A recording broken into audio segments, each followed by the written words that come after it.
Welcome to Blind Level Tech. I'm Jonathan Price. I'm Evan Starnes. And together, we're bringing you news, tech, and information about blind technologies. Being blind doesn't mean you have to stop living.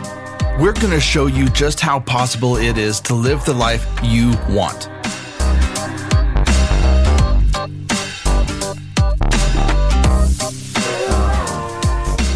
Evan, welcome back. What's up, man? Nothing much. Just trying to kick a rather obnoxious sinus headache that has not gone away yet. It's not super bad, but it's bugging me. And, it's been a pretty typical boring morning. I don't like the heat that we're getting right now. I don't appreciate it. I don't either. I do enjoy the fact that it gets cooler at night. So that's always a positive. I enjoy the fire pits and stuff, but yeah, it's been anything exciting happened this week?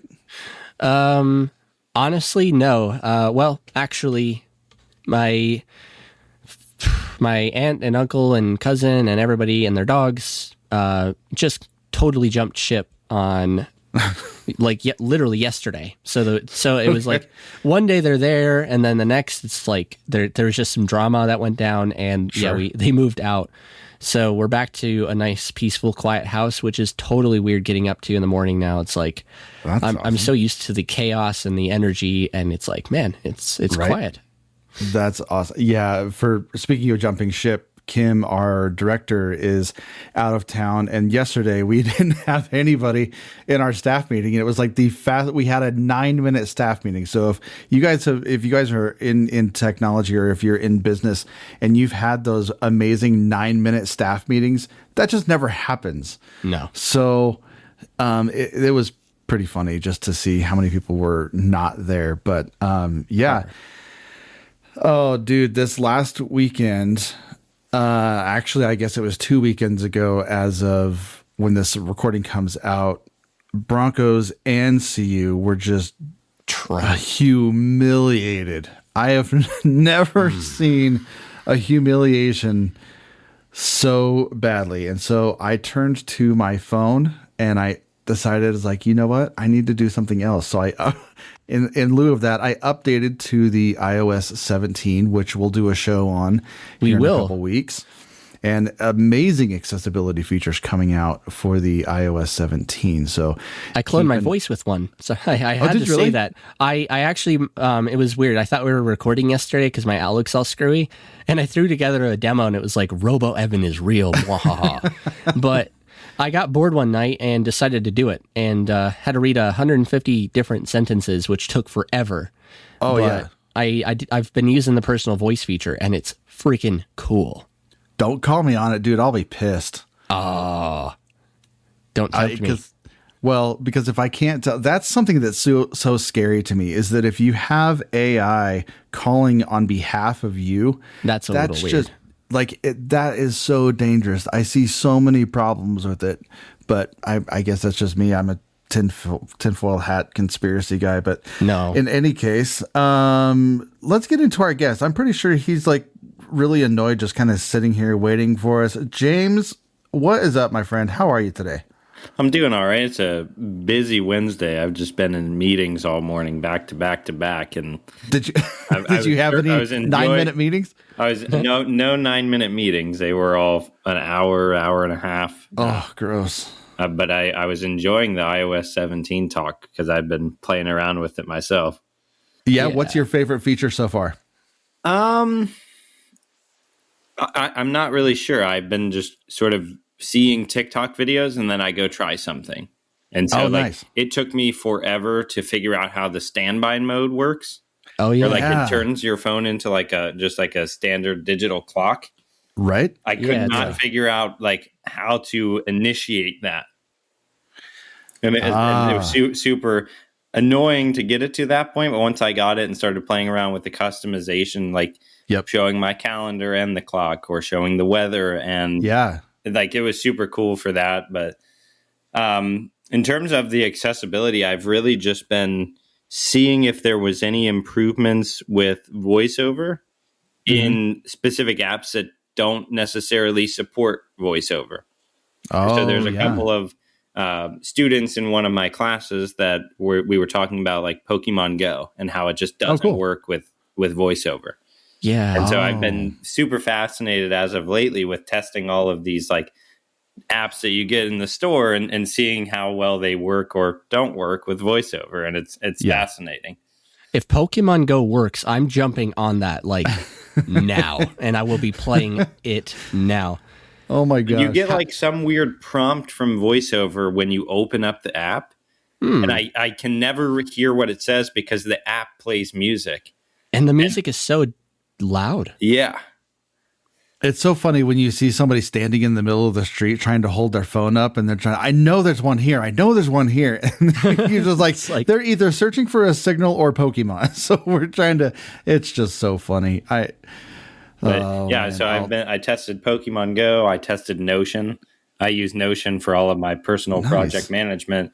It works halfway decent actually with voiceover. It's not the best, but it's not the worst.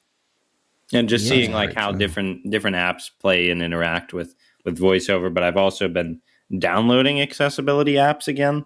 Oh, okay. So I recently got a hold of like TapTapC, Seeing AI, Menus for All. Yeah. Like all of those apps, just sort of playing around with them and seeing like, how is this different from the magnifier app? And how does this work? And so, yeah, the point and speak in the magnifier app is something I've been playing around with, and it's actually really good. I'm not sure if you've had a chance to mess with that yet, but it's very responsive. It's like it turns almost any page of text into almost like a touchscreen, and the way you navigate around the text, it's really intuitive. Nice. No, I haven't tried that yet. I was playing around a couple of days ago with the Seeing AI, how you can use like the more function on a picture.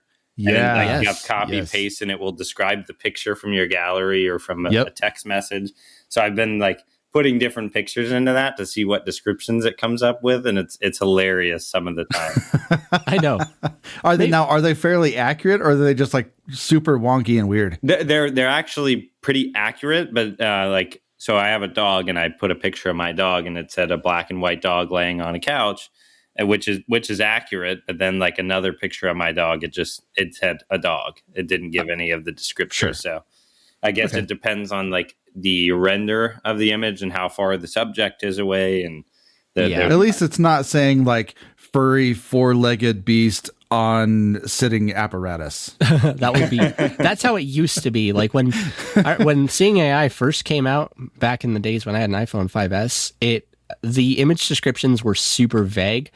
I think it thought my TV was like an oven at one point, which is totally odd. That's awesome. Well, we're gonna dive into some more of the fun stuff and move away from, as fun as the iOS 17 is. Maybe James, we'll have you back on some of the iOS 17 stuff and dive into that. But you do something really, really amazing with the Legally Blind online you're an accessibility specialist. How in the world did you get into this industry?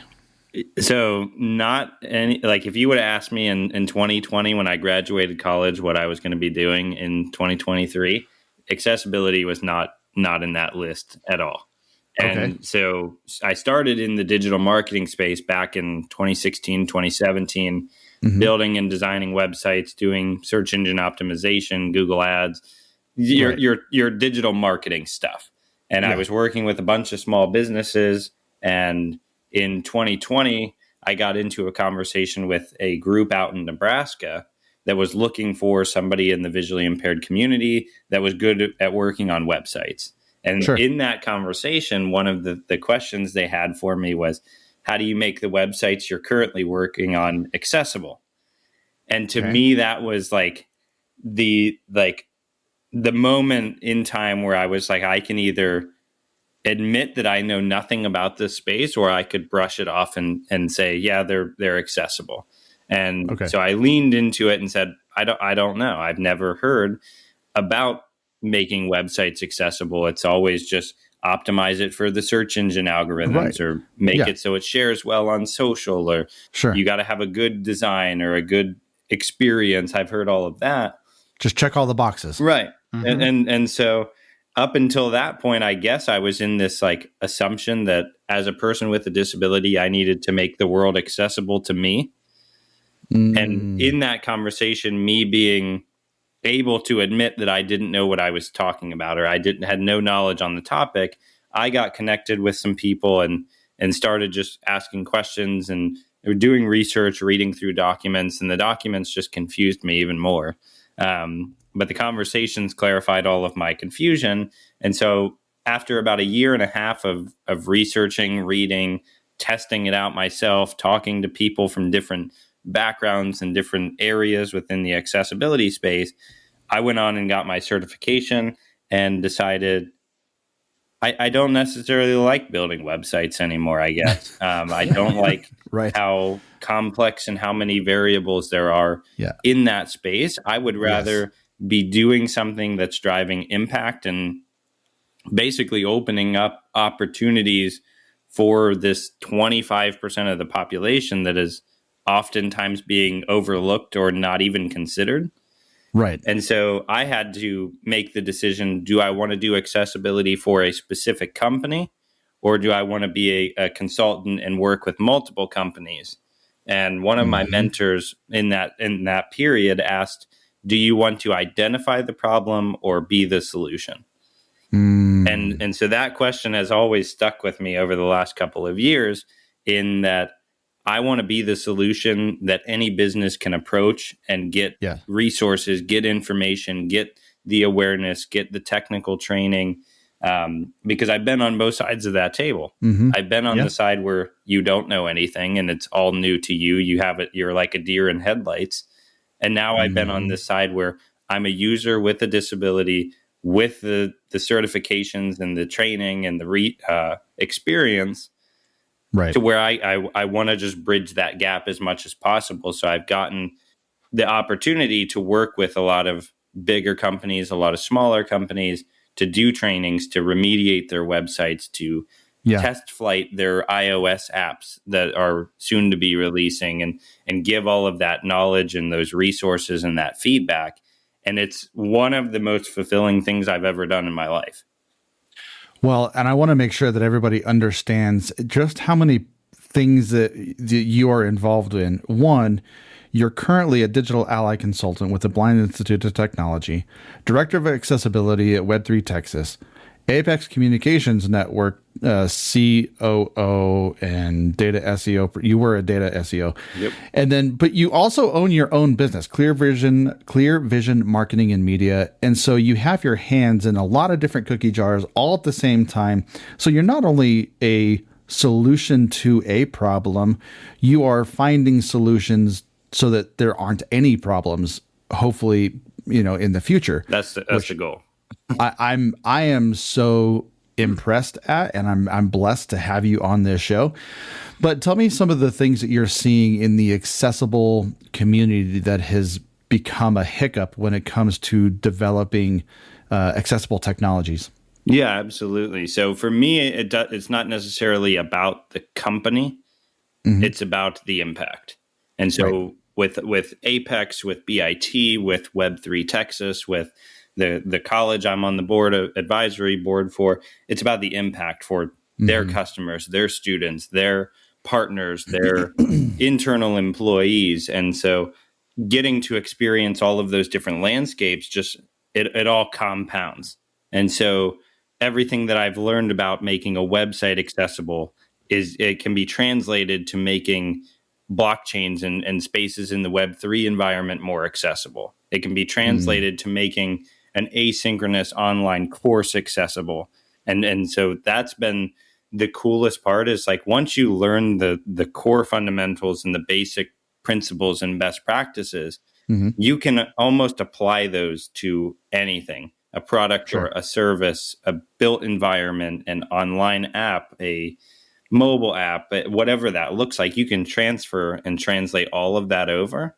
And it's just so fascinating, because originally I was like, website build, make website accessible.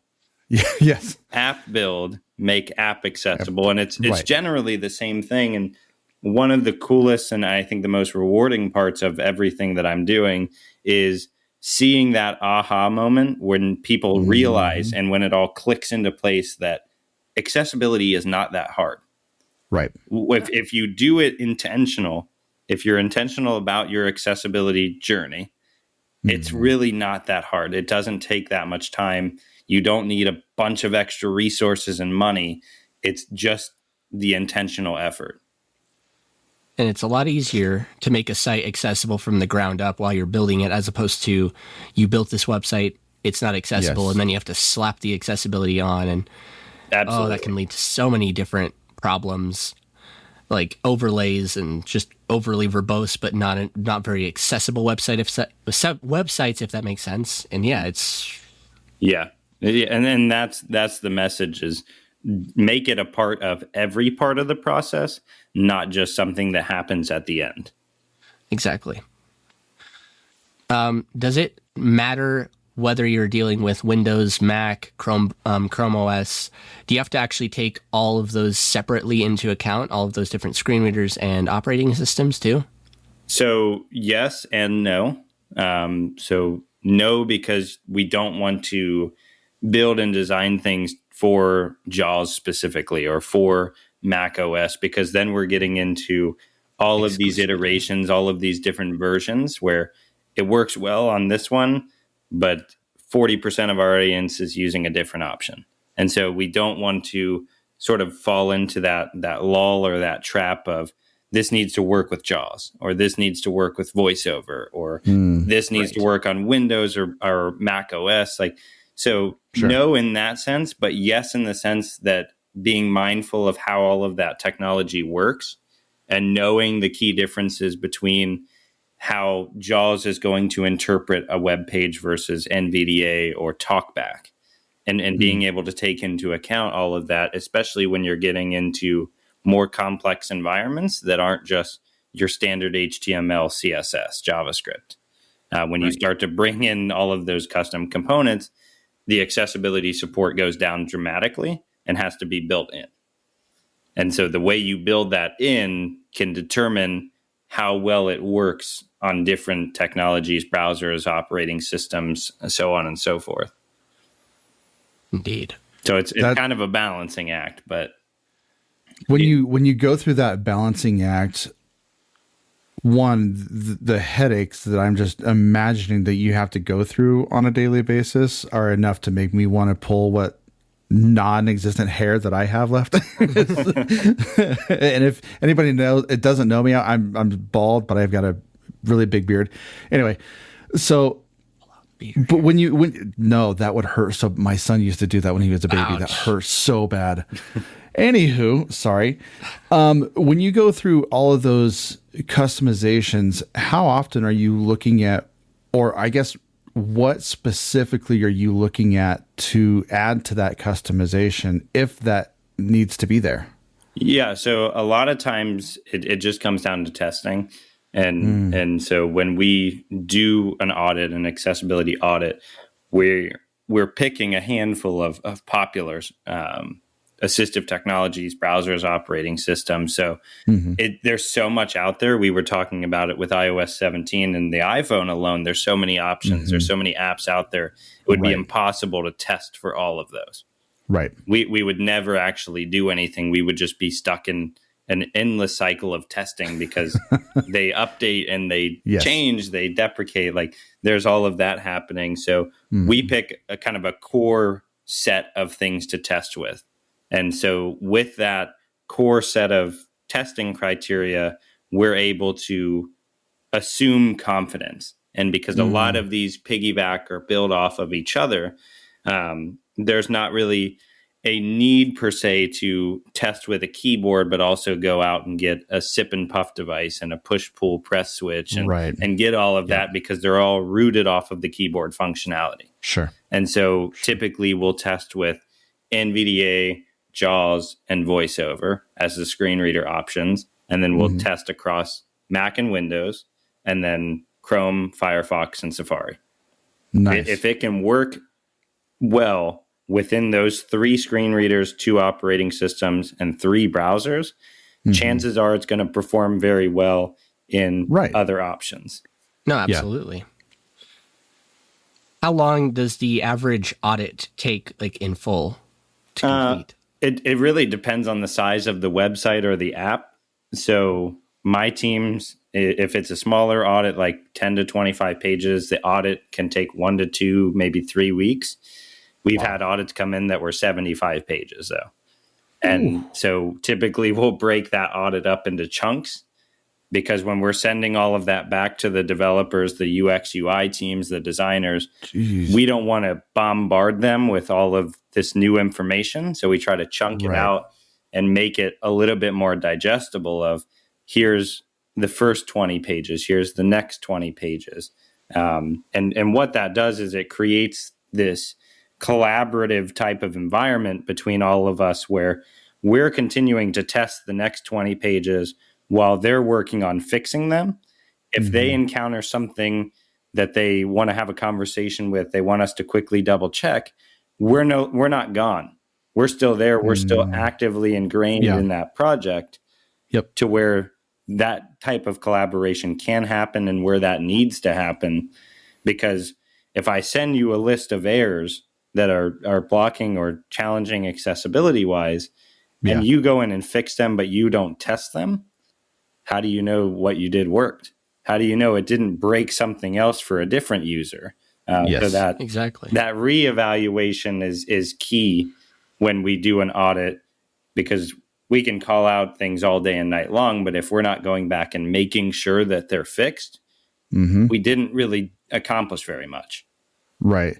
Well, and this is a good point to shift more to the end user rather than the developer, because when you have these people who are looking for technology assistance and help, it's really beneficial for them to understand what you guys are doing on the back end. So on the front end, when you're talking about a customer facing product, how are you helping some of these people who have either gone through vision loss for the first time, who have just gone through vision loss, who either have it onset very quickly and they're trying to adapt to this new technology space? What are you doing for them, and what is that conversation like? Yeah, absolutely. So at the core of the conversation, we're not customizing any of these assistive technologies. We're using them at their default state. So if I have JAWS, I can change what symbols and punctuation it announces. I can customize all of those settings. Right. Somebody who was recently diagnosed with a visual impairment or something like that isn't going to be customizing their settings. They're going to be trying to get used to just navigating a website and doing certain interactions. So we're always testing from those default perspectives. Gotcha. Of this is a fresh download of NVDA. This is a fresh install of JAWS, or this is default voiceover, no customization whatsoever. But at the other end of it, to what you were asking on the design side, we're taking all of these best practices, all of the guidelines and success criteria into an account, so that the content itself is accessible by default in its own right. State, right? Yeah. To where no matter what you're coming in with, the color combinations are going to be accessible if you have color blindness. The keyboard functionality is going to work if you have limited mobility. The screen reader outputs are going to be accurate and precise. If you're using speech input, everything is labeled visually and programmatically the same, so there's no confusion. So there's a lot in that. It goes back to the intentional effort. If you're taking all of that into an account, no matter what assistive technology, background, personal preference, experience somebody is coming in with, that content is going to be able to be perceived. It's going to operate as expected. It's going to be predictable. It's going to be reliable. And those are the 4 principles, is working all of that into it to where anybody can use it. Well, and absolutely having the taking that customization aspect out of the question really does make it a lot more consistent and easy, I imagine, for training purposes too, because yeah, you can really customize. I think the word we're looking for here is the verbosity of your screen reader. If you don't want it to announce headings, or if you want it to play tones, I mean, yeah, there's so much you can do in VoiceOver's utility in the JAWS Settings Center and NVDA settings that could really like change what you get as an output and would confuse people. So do you usually too, when somebody new comes to you guys and asks for assistance, do you usually tell them like, don't change any settings, or do you usually try and encourage it? Or So funny enough, a lot of people that come into these conversations have never heard a screen reader. They've never seen what a page looks like at 400%. Yeah, so a lot of them start with a demo of this is how a screen reader is currently interpreting your website, or this is what your website looks like to somebody like myself with low vision at 300%. And usually the reaction is dependent on what that person is like, what their roles or responsibilities are. Developers love hearing screen readers. To them, it's like a whole new world that they've never experienced, and they just can't wait to try it. And then the designers, when you show them how their visual layouts break at 300%, they kind of just like shrug and want to hide. But the reaction is what I look for and sort of what I feed off of, because depending on that reaction, it's usually the same conversation of, yeah, this is where it is currently at, but let me show you how easy it is to fix this. Absolutely. Well, thanks for the great segue too, because you'd mentioned visual layouts. Yeah. And a very common thing I've noticed, even with accessibility, like web accessibility companies, you know, that specialize in this, is that they don't seem to grasp the concept of, well, if you're using a screen reader, the visual layout doesn't mean anything. If you tell somebody to click the settings icon on the top right corner, they're just going to see it as a settings icon somewhere down a big list. And that's the concept people don't seem to grab, is that a lot of, when navigating with a screen reader, a lot of it is done in like a list or a column kind of a fashion, if that makes sense. Right. And the piece that I always throw into that conversation is, sure, we may not be able to see what's visually on the screen, but we're still piecing together and putting together a visual map in our heads. Absolutely. And that's, I think that's the piece where it tends to click, is like, okay, so the order does matter. The sequence does matter. The hierarchy does matter, because if I have a heading 6 at the top and a heading 1 halfway down the page, that doesn't really make sense. That doesn't really line up. Or if I have a list of links that all say click here, that doesn't give me any information as to where that's going to take me when I click on it. Gotcha. I'm so glad you brought that up. So it really is trying to bring in experiences and perspectives, and trying to get people to be able to not necessarily put themselves in those person's shoes, but to consider and account for them. Sure. If I can't see what's on the page and all I'm doing is hearing it, what does that experience look like? If I can't hear the content, all I can do is read the captions. What is that experience like? Exactly. I feel like a lot of corporations and companies take the unfortunate stance that when there's a button like click here and you don't know where it's going, usually the context is in a visual cue. And for sighted people, that's fine. Oh yeah, I understand that. I'm going to click here and I'm going to go to this page. But when you have no sight and you just have this click here button, you have no idea what's coming up. So that's unfortunately a grievous oversight on some of these companies who are trying to make everything simple, but in that simplicity end up complicating a matter that doesn't need to be very complicated. So when you have companies reaching out to you, you kind of mentioned developers and then graphic designers or web designers. What's the first thing that they're looking at? A lot of times they're looking for those easy wins. They're looking for those confidence builders. And so a lot of times when I'm doing the demos, what I've seen in the past is I'll do a demo. I'll show them how it looks magnified, or I'll show them what it looks like in high contrast mode, or how it sounds to a screen reader. And I'll point out a couple things. And I'll say, like, if you change your instructions to not say click the green button below, because the screen reader actually announces it as a link.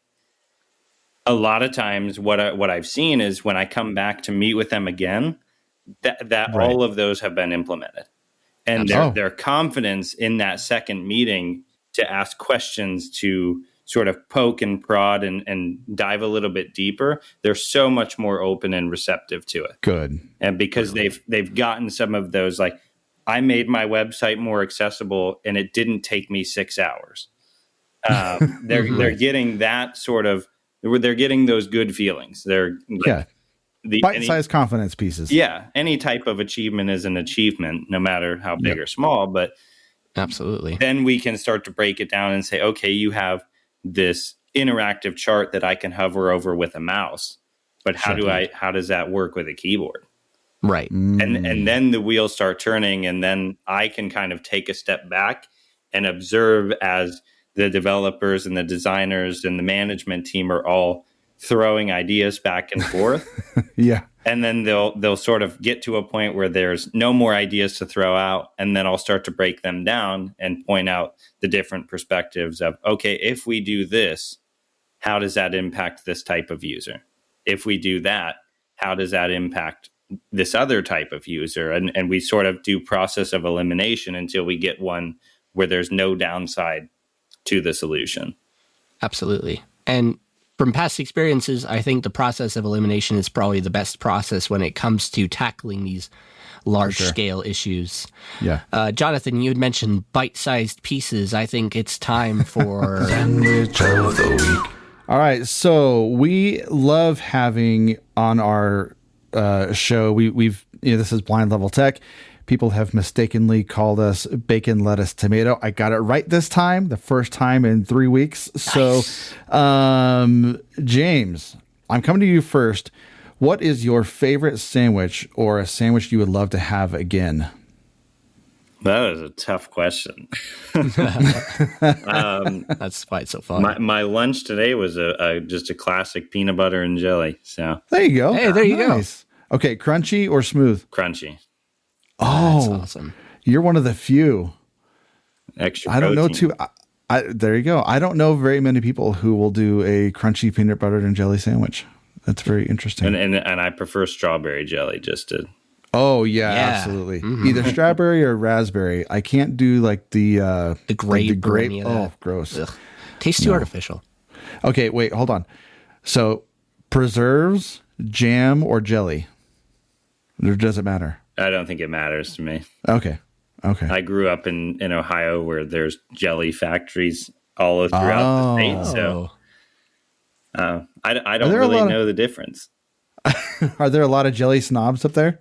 I wouldn't say that, but like Smuckers, Smuckers is cool. Is here in Ohio. So nice. Evan, what about you? I've been thinking about it actually for a few minutes now. Because I've been kind of bouncing between. I'm craving a nice hot sandwich as opposed to like a cold cut. So I'm gonna go with a meatball sub. And I actually, when I was younger, I used to not like those because they used to fall apart all the time because the meatballs were too big. But if you hold it the right way, it's a delicious sandwich, especially with the marinara. Stop that bad boy in marinara. It's a nice meaty sandwich. You can pretty much put any good little vegetable, peppers, or it just goes super well with one of those bad boys. Next time you have a meatball sub, put pepperoni on it. Oh, absolutely. I'm gonna keep that in mind. Oh yes. I'm one of those dudes that can casually eat a bag of pepperoni and then not realize I did so until the bag's empty. Putting pepperoni on a meatball sub takes it from a 9.9 to a 10. Yes. Or like a 12, Well, probably. even a 7 like meatball sub, you can get it pretty close to a 10 with just a few pepperonis. I love that. My sandwich comes from Charlie's, and it is I love the buffalo chicken sandwich. Man, it's spicy. It's so good with some of that provolone on there. Man, melted cheese is where it's at for me. Do you put melted cheese on your sub? Your meatball sub? I haven't, but actually, that sounds like a great idea. Especially like, provolone. I'm a pepper jack dude. Like, yes, I can. Pepper jack's delicious. So I think that would go really good and add a bit of a spicy twist to the sandwich. For sure. So anyway, those are our sandwiches of the week. James, tell us if there are any developers who are out there or companies who would like to make their sites or things accessible, how do they get a hold of you? Easiest way is my personal website is just my first and last name.com, jameswarrington.com. Or you can find me on LinkedIn, send me a message. I try to respond to all of them. There's a lot of extra stuff in my inbox from people trying to sell me their products and services. So, I know. I sift through them as much as I can, but website, LinkedIn, you can find me on BIT's website, Apex's website. Awesome. I'm on all of them. So you just got to type my name into Google at this point. And there you go. Something will pop up. Yeah. Hopefully the good stuff and nothing bad. Right. Oh man. You never know with those Google searches. Well, James, what is one final takeaway you would like our audience to be aware of? From a user perspective, I would say don't be afraid to speak up. I've talked to a lot of users that don't even bother filling in that contact form anymore and don't bother trying to submit a ticket or reach out. Sure. At some point, that's going to hit the right person. So I would encourage everyone, if you encounter an accessibility barrier, challenge, something that could be better, send it through as general feedback. Okay. A lot of people don't get responses. They don't hear back nothing actually changes. I've heard all of those. Sure. But as time continues to move forward and we move more into this we, not me type of approach, yes, that feedback is going to come back around. So very cool. Don't be afraid to reach out and voice your opinions or let people know. And chances you might just be surprised. Well, it has been an amazing opportunity to speak with you, James. Evan, thanks for joining me and doing this show, man. I love this. I love doing this with you. You guys have really helped this show become, I don't know, kind of a mainstay in this arena. And we're so thankful for the feedback that we've received. We take it to heart. We do hear it. Like James was saying, we can't build this show without you. So if you have any tech tips or you have technology you would like us to review or have anybody on the show, you're more than welcome to visit us at aincolorado.org/podcast-guest. Evan, any final words, thoughts from you? Not at the moment, but it has absolutely been a pleasure getting to know, getting to chat with you, James. And thank you for answering all of our questions. This has been a wonderful episode as always. It's an honor to be here. I appreciate you guys just inviting me to hang out for a little bit. Absolutely. And if you guys also didn't get enough of James, he's going to be on Blindsight and talking about his very specific and special journey with vision loss. And so you're going to want to make sure you tune into Blindsight here in a couple weeks.